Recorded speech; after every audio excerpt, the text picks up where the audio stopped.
उत्तर प्रदेश की योगी सरकार ने अब से थोड़ी देर पहले बजट पेश किया। ये योगी सरकार 2.0 का दूसरा बजट है। योगी सरकार ने 2023-2024 के लिए करीब 7 लाख करोड़ का बजट पेश किया है।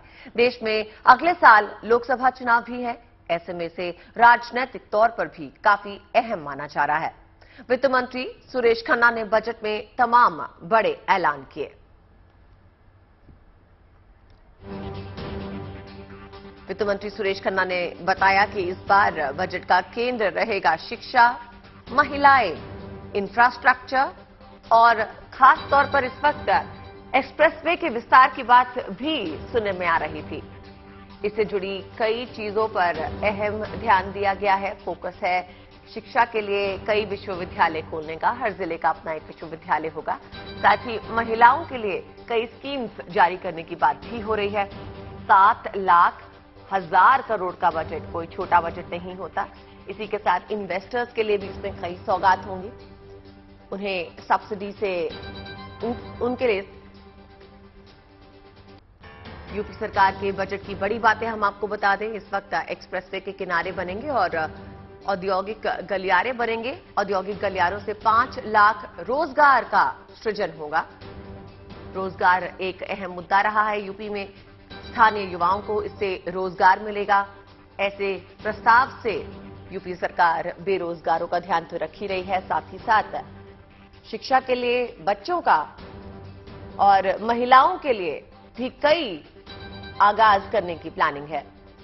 इस वक्त वित्त मंत्री यहां पर सुरेश खन्ना यहां पर बजट पेश कर रहे हैं और माना जा रहा है कि इसका आकार इस वक्त बेहद ही बड़ा है। 7 लाख 1000 करोड़। इन मायनों में अगर इसे आंका जाए तो देखने में पता चलेगा कि बुंदेलखंड एक्सप्रेसवे पर 2 औद्योगिक संकुल बनेंगे।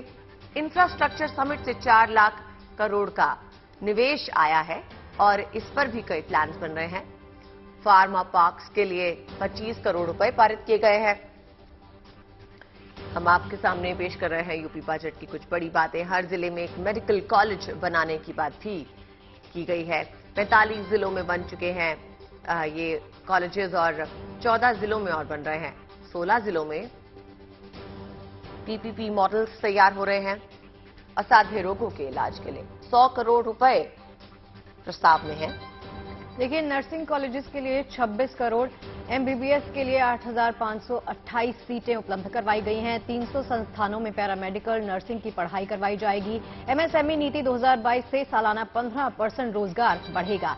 एमएसएमई इकाइयों को 4 करोड़ तक पूंजी सरकार की तरफ से मुहैया करवाई जाएगी। यूनिटी मॉल के लिए 200 करोड़ रुपए प्रस्तावित किए गए हैं। तो यूपी सरकार के बजट की बड़ी बातें आपके सामने रख रहे हैं। ओडीओपी और हस्तशिल्प को भी इस बजट के तहत कहा गया है कि काफी हद तक बढ़ावा मिलेगा, जिससे सीधे तौर पर रोजगार के मौके भी लोगों के लिए खुलने जा रहे हैं। ग्रामीण स्वास्थ्य सुविधाओं को भी फोकस में रखा गया है। पीएम मातृ वंदना योजना के लिए 320 करोड़ रुपए, सीएचसी के उपकरणों के लिए 100 करोड़ रुपए दिए जाएंगे सरकार की तरफ से। पीएचसी, सीएचसी को मजबूत करने के लिए सरकार की तरफ से कदम उठाए जाएंगे। साइबर क्राइम पर भी फोकस किया जाएगा। थानों की बाकायदा सरकार की तरफ से स्थापना होगी। हर थाने में जिससे तमाम लोगों की दिक्कतों को दूर करने की कोशिश भी की जाएगी। यहां पर आर्थिक राशि मुहैया करवाई जाएगी। पुलिस आवास के लिए 1000 करोड़ रुपए मुहैया करवाए जाएंगे और कमिश्नरेट दफ्तर इमारतों के लिए 850 करोड़ का प्रस्ताव पेश किया गया है। तो ये है यूपी सरकार के बजट की बड़ी बातें जो एक एक करके हमने आपके सामने रखी हैं। जी, और बता दें आपको, चुनावी राह आसान करने के लिए सड़क सेतुओं के निर्माण समेत बुनियादी ढांचे के विकास पर भी जोर होगा। बता दें आपको, ये योगी सरकार अपने दूसरे कार्यकाल का दूसरा बजट आज पेश कर रही है और वित्त मंत्री सुरेश खन्ना सदन में बजट इस वक्त पेश कर रहे हैं। इस मौके पर सीएम योगी आदित्यनाथ ने कहा कि आजादी के अमृतकाल के प्रथम वर्ष में आज प्रस्तुत होने जा रहे नए उत्तर प्रदेश के बजट राज्य के सामाजिक, आर्थिक और सांस्कृतिक विकास के इतिहास में नए स्वर्णिम अध्याय को जोड़ेगा। निसंदेह ये बजट आदरणीय प्रधानमंत्री जी के विजन के अनुरूप प्रदेश में गांव, गरीब, किसान, नौजवान और महिलाओं समेत समाज के हर तबके के हितों की पूर्ति करने वाला होगा। योगी सरकार करीब 7 लाख करोड़ का बजट पेश कर रही है। अनुमान है कि इस बड़े बजट में महिलाओं का खास ख्याल रखा जाएगा।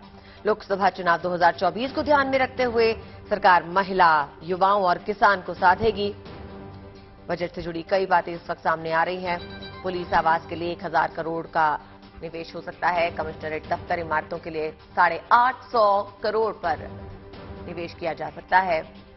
इसी तरह से कई विश्वविद्यालयों के बनाने की बात भी हो रही है।